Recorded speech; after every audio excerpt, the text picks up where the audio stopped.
Ladies Night-näytelmä kertoo miesten unelmista.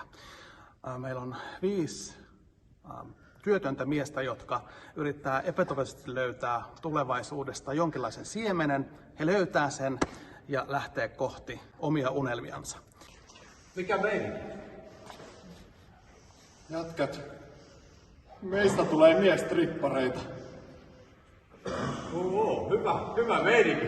Matkan varrella tapahtuu vaikka minkälaista, minkä moista ja hyvin yllättäviä hetkiä tässä näytelmässä nähdään. Näytelmän harjoitusprosessi on nyt parhaimmillaan semmoisessa kuumassa hetkessä. Meillä on ensimmäiset läpimenot tehty ja nyt oikeastaan alkaa nämä jokaisen hahmon tulevaisuuden suunnat löytymään, mikä heidän intentiot on, ja nyt eletään sitä parhainta ja työläintä vaihetta. Mutta voin luvata, että tästä näytelmästä tulee sellainen pikkujouluilta, vaikka näytelmän nimi ehkä kertoo, että tämä olisi vaan naisille, mutta tämä on kaikille, sillä tässä on samaistumispintoja jokaiselle katsojalle.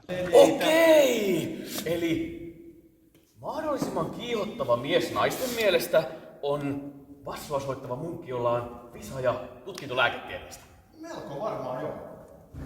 Meillä on live-bändi, ihan mielettömiä biisejä. En kerro, kenen artistin musiikkiin tämä perustuu, mutta lupaan, että teillä tulee olemaan